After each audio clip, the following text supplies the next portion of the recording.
महाराष्ट्र में सत्ता परिवर्तन के बाद मुख्यमंत्री एकनाथ शिंदे, उप मुख्यमंत्री देवेंद्र फडणवीस और राष्ट्रवादी कांग्रेस पार्टी यानी एनसीपी के अध्यक्ष शरद पवार पहली बार एक साथ दिखे। दरअसल 19 अक्टूबर की रात तीनों नेताओं ने मुंबई क्रिकेट संघ के चुनाव की पूर्व संध्या पर आयोजित विशेष रात्रि भोज में शिरकत की।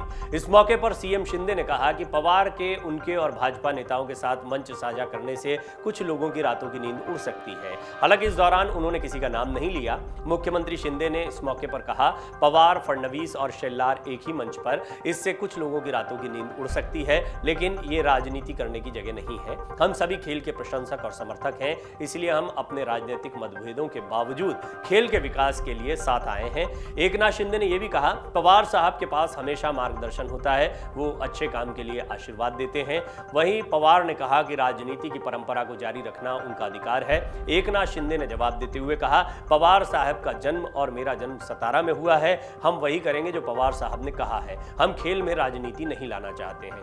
आपको बता दें कि इस बार एमसी अध्यक्ष पद का चुनाव पूर्व क्रिकेटर संदीप पाटिल और पवार शेल्लार समूह के उम्मीदवार अमोल काले के बीच लड़ा जाएगा। जिस दिन संदीप पाटिल ने अध्यक्ष पद के लिए नामांकन दिया, उस दिन भी बड़ा ड्रामा हुआ था।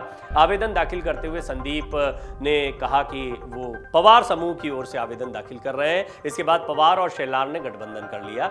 इसके बाद संदीप ने ऐलान किया कि वो निर्दलीय चुनाव लड़ेंगे। ऐसे में ये चुनाव काफी रोमांचक हो गया है। ये भी कहा जा रहा है कि ये चुनाव जो है वो बिल्कुल राजनीतिक घमासान की तरह देखने को मिलेगा।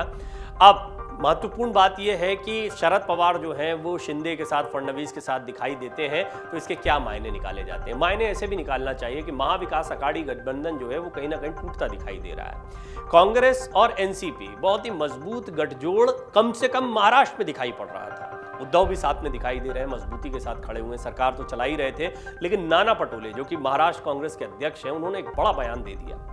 उन्होंने कहा कि उपचुनाव, अंधेरी उपचुनाव के दौरान बीजेपी को यह सलाह देना कि आप अपने उम्मीदवार को पीछे ले लीजिए, ये शरद पवार ने इसलिए किया क्योंकि वो क्रिकेट की पॉलिटिक्स के साथ में जुड़े रहना, अपने हितों को साध रहे थे। यानी कहीं ना कहीं वो महाविकास अघाड़ी को झटका दे रहे थे पवार। ये आरोप कांग्रेस की तरफ से उन पर लगाया गया है और उसके बाद में ये पहले से तय था कि इन लोगों की मुलाकात होगी।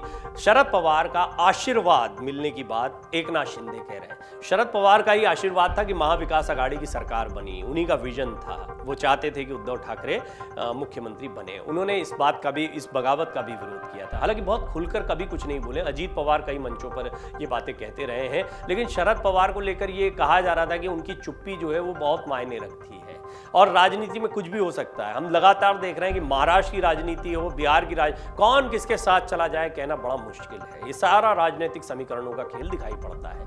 ये कोई पहली बार नहीं है कि यहाँ पर किसी चुनाव में इतना बड़ा उलटफेर हुआ। अब जब क्रिकेट के चुनाव हो रहे हैं एमसीए के, तो वहाँ भी बड़ा उलटफेर देखने को मिल रहा है। जैसा हमने आपको बताया कि पहले पवार ग्रुप की तरफ से लड़ने की बात चल रही थी संदीप पाटिल की, लेकिन बाद में अब संदीप पाटिल जो है वो निर्दलीय उतर आए हैं। हाल ही में महाराष्ट्र की राजनीति में कई बड़े उलटफेर देखने को मिले हैं। एकनाथ शिंदे गुट के विद्रोह के कारण उद्धव ठाकरे के नेतृत्व वाली महाविकास अघाड़ी सरकार गिर गई थी। शिवसेना के 55 में से 39 विधायक एकनाथ शिंदे के समर्थन में आ गए थे।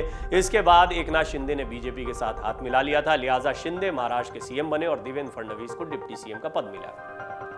इससे पहले शिवसेना का चुनाव चिन्ह किसका, इस पर चुनाव आयोग ने एकनाथ शिंदे गुट को 2 तलवारें और ढाल वाला चिन्ह जारी किया था। उद्धव गुट को मशाल वाला चिन्ह मिला था। उनकी पार्टी का नाम शिवसेना उद्धव बाला साहब ठाकरे रखा गया। शिंदे गुट की पार्टी का नाम बाला साहेबांची शिवसेना रखा गया था। तो ये दोनों के नाम बदल गए, लेकिन ये उपचुनाव के लिहाज से हुआ था। बहरहाल इस पर बड़ा दुख सभी ने जताया था कि वो शिवसेना नहीं रही, वो चुनाव चिन्ह नहीं रहा। इसकी लड़ाई अब भी जारी रहेगी और इस लड़ाई में शरद पवार को बहुत महत्वपूर्ण माना जा रहा है। महाराष्ट्र का कोई भी सियासी घमासान हो, उसके केंद्र में शरद पवार देखने को मिलते हैं। शरद पवार के सभी से अच्छे रिश्ते भी हैं। एनसीपी की अपनी मजबूत ताकत है। फिलहाल वो उद्धव ठाकरे की तरफ ज्यादा दिखाई पड़ते हैं, लेकिन जब उन्होंने शिंदे और फडणवीस के साथ मंच साझा किया तो कयासों का बाजार तेज हो गया कि ये सारे हितों की लड़ाई है। जहां पर हित सधेंगे वहां पर आप देखने को मिलेंगे।